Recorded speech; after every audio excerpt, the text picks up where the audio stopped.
আসসালামু আলাইকুম সবাইকে। বাগের আড্ডা থেকে আমি ফারদিন কিবরিয়া আর আমার সাথে আছে রাকিমুল হক। আমরা একটা নতুন সেগমেন্ট শুরু করতে যাচ্ছি বাগের আড্ডাতে, যেখানে আমরা ওয়ার্ল্ড কাপের প্রত্যেক ম্যাচ নিয়ে কিছু মেইন আমাদের যে টেক অ্যাওয়ে গুলো ছিল আর ম্যাচের মেইন টার্নিং পয়েন্টটা যেটা ছিল এগুলো নিয়ে আমরা একটু ডিসকাস করে একটা শর্ট ভিডিও বানাবো। আশা করি আপনারা পছন্দ করবেন। রাকিমুল, thanks for joining.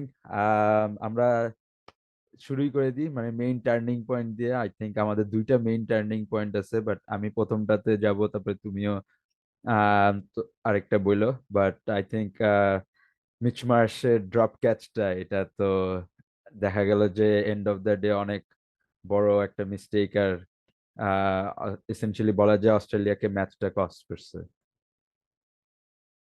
Virat Kohli উইকেটটা of course সবসময় একটা বড় উইকেট। আমরা জানি যে রান চেসিং এ সে কতটা পারদর্শী।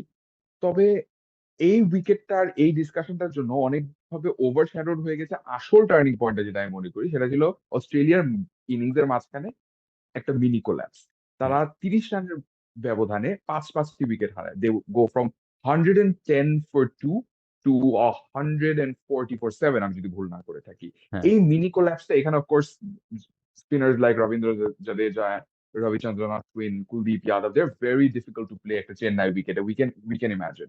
বাট তারপরেও Australia should have shown better application. They currently have some very good players of spin. সেইটা আমরা মানে আজকের খেলা দেখে খুব একটা বুঝতে পারিনি যে হ্যাঁ, তাদের প্লেয়াররা অ্যাকচুয়ালি স্পিনে কতটা পারদর্শী। তারা আইপিএল হোক, এখানে টেস্ট সিরিজ হোক, ওয়ানডে সিরিজ হোক, T20I সিরিজ হোক, সবই খেলেছে। And they have all improved a lot against spin. সেটার রেজাল্টটা আনফরচুনেটলি আমরা খেলায় দেখতে পারি। হ্যাঁ, ওরা আসলে ব্যাটের বোথ সাইডস, বোথ এজেসেই বিট হচ্ছিল, which is a very good indication সব সময় যে ব্যাটসম্যানরা অনেক স্ট্রাগল করতেছে। আই থিঙ্ক মার্নেস তো মানে ফ্রন্ট প্রেস করবে না ব্যাক প্রেস করবে, এটাতেইও অনেক কনফিউশন ছিল। আর অ্যালেক্স ক্যারি জনি বেয়ারস্টোকে রান আউট করার পর থেকে তো মনে হয় না ওর ক্যারিয়ারের কিছু হচ্ছে। আর এই যে সাকিব, স্টোকস, কোহলি এরকম পোলাপাইন, নিশাম এরকম পোলাপাইনরা তো প্রবাবলি মানে তুমি ক্রিজে আসার সাথে সাথে তোমাকে মনে করায় দেয় যে তুমি কি করছিলা। সো আই থিঙ্ক মেন্টাল একটা ফ্যাক্টরও আছে, বাট অস্ট্রেলিয়ার কলাপস আর এই একটা মিস্টেকে আই থিঙ্ক ওদের যে ম্যাচটা, ইভেন দো ওরা মাত্র 200 ডিফেন্ড করতেছিল, এই উইকেটে আই গেস একটু নট আ ব্যাড স্কোর এটা, কিন্তু আর্লি উইকেটস ছিল ওদের কাছে, কিন্তু একটু এই দুইটা জিনিসের জন্য আই থিঙ্ক ওরা ম্যাচটা হেরে গেল আজকে। So Australia starts world cup 2023 with a loss. We'll get into our main takeaways now. Let's start with when Australia was batting. I think আমরা যেটা অলরেডি কভার করছি, স্পিনারদের পারফরমেন্স, বুমরা সিরাজ, তোমার এটার ব্যাপারে অনুভূতি কি? বুমরা সিরাজ নিউ বলে সবসময় ডেঞ্জারাস, যে কোনো কন্ডিশনে ডেঞ্জারাস। আমাদের মাথায় রাখা লাগবে যে তাদের এই সাবকন্টিনেন্টে যখন পেসাররা ভালো করা শুরু করে, তাদের একটা বড় অ্যাডভান্টেজ হচ্ছে তারা কখনো পিচের উপর খুব বেশি রিলায়েন্ট হয় না, কারণ এইসব পিচেই তারা তাদের গেমটাকে ডেভেলপ করেছে। রাইট। তো সেটার সাইন আমরা দেখতে পারি যখন আজকে বুমরাহ সিরাজ নিউ বল অ্যাটাকটা শুরু করলো। তারপর তারা consistently they went about their business all throughout the innings. কখনো মনে হয়নি যে না, pitch is turning. And commentator বলছিল যে এখন হয়তো it's the pacers who you target. They could target Hardik Pandya to a certain extent, but বুমরাহকে ম্যাচের কোনো স্টেজেই অস্ট্রেলিয়ান ব্যাটাররা টার্গেট করতে টার্গেট পারেনি। করতে সেম উইথ সিরাজ। টার্ক একটা ছয় মারছে, এছাড়া আর কোনো কিছু মানে কোনো কিছু না, হয় নাই। হ্যাঁ, স্টার্ট ওই স্টেজে তো আর কিছু করার আর তো ছিল না। কিছু হি হ্যাড করার টু নাই, he swing has at to swing everything his pretty bat, much. Exactly. হ্যাঁ, সেটাই I think. On the other side আরেকটা মেইন টেক অ্যাওয়ে যেটা হচ্ছে, মানে আমরা যেহেতু ইন্ডিয়ার বোলিং এর কথা বললাম, অস্ট্রেলিয়ার বোলিং এ অলদো ওদের বিগ থ্রি কুইক্স এর একটা ইম্প্যাক্ট আছে। ওরা ইনিশিয়ালি জশ হেজেলউডের ওই স্পেলটাতে ওরা দুইটা উইকেট পাইছে, তিনটা উইকেট পাইছে ওরা। They had India 2 for 3। কিন্তু যেটা দেখা গেল যে ওদের মিডল ওভার যে ওডিআই ক্রিকেটে যেটা মেইন, ওই 10 থেকে 40 নম্বরের ওভার গুলা, ওই 30টা ওভারের মধ্যে ওদের উইকেট টেকিং অপশনস কম ছিল। অস্ট্রেলিয়া অনেক অ্যাডামেন্ট ছিল যে গ্লেন ম্যাক্সওয়েল একটা ফার্স্ট চয়েস অপশন ওদের স্পিনার রোলে, কিন্তু ও এরকম একটা ইম্প্যাক্ট করতে পারে না আজকে। জ্যাম্পা লাস্ট কয়েকটা ম্যাচ ধরে স্ট্রাগল করতেছে। আর প্যাট কামিন্সের ক্যাপ্টেন্সিটাও একটু রেগুলার অ্যাগ্রেসিভ স্টাইলে ছিল না, একটু ডিফেন্সিভ স্টাইলে ছিল। তুমি ক্যাপ্টেন্সির ব্যাপারে কি মনে করো আজকে? ক্যাপ্টেন্সিটা কেমন ছিল?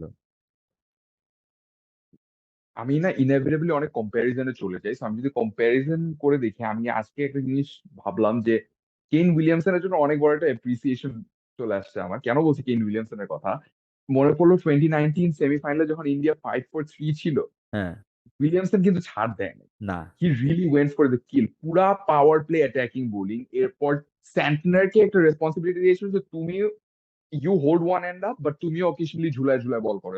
পিছে হ্যাঁ। তোমার জন্য হয়তো কিছু নাই দেখে মনে হবে, বাট তুমিও ঝুলায় বল করো হ্যাঁ। against players who are very good against your spin. Essentially trying So to buy wickets ওখানে, মানে বাই উইকেটস, হ্যাঁ এক্স্যাক্টলি। কিন্তু আমি ওই 4 বছর আগের স্টোরিতে যাচ্ছি হ্যাঁ এইটা বোঝানোর জন্য যে Pat Cummins could have done something similar, but it felt like he was just going through the motion. তার যে আগে থেকে প্রিসেট প্ল্যান, সে ওই ওইটাই। প্ল্যান থেকে সরে আসে নাই। হ্যাঁ 3টা উইকেট যে আগে নিয়ে সে he will go for the kill, he will get more aggressive.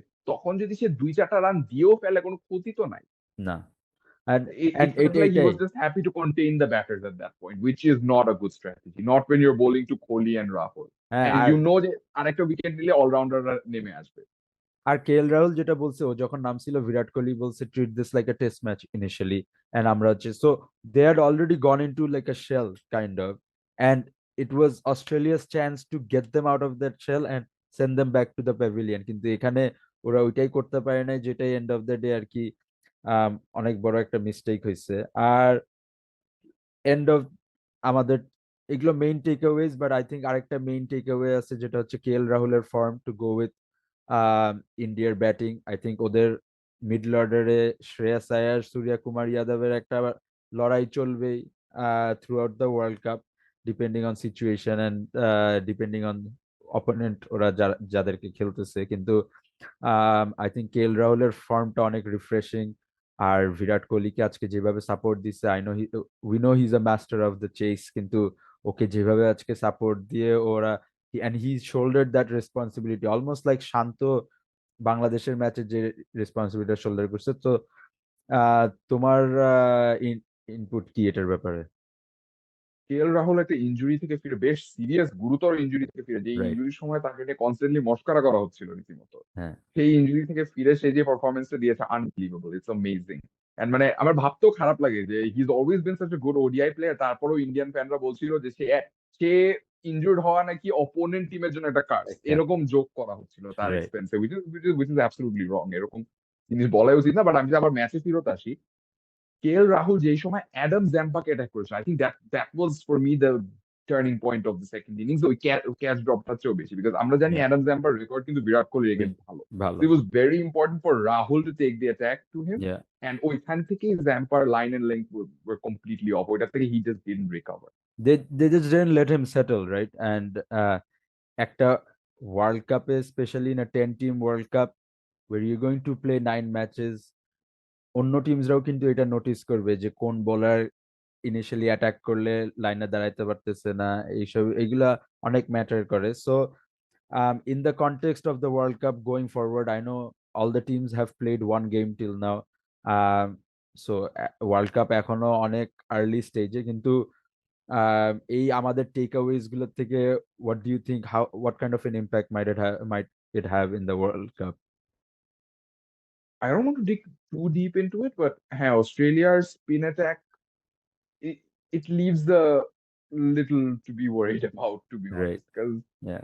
এই অ্যাটাক থেকে মানে হয়তো মানে এই অ্যাটাককে 2019 কেউ ভয় পায়নি, বাট 2019 স্পিনারদেরকে ভয় পাওয়ার কোনো কারণ ছিল কারণ না। ওই এখন ট্র্যাকসে তো স্পিনাররা অনেক এক্স্যাক্টলি। ইম্পর্টেন্ট। হ্যাঁ। হ্যাঁ। আর আমরা স্পিনাররা যেরকম অনেক ইম্পর্টেন্ট। দেখতেছি, হ্যাঁ, যে এখানে তো ডিফারেন্ট টাইপস অফ ট্র্যাক আছে, তোমার Dharamshala to Chennai, varying conditions আছে। সো তোমার স্পিন কিন্তু will come into play. So দেখা যাক কি হয়।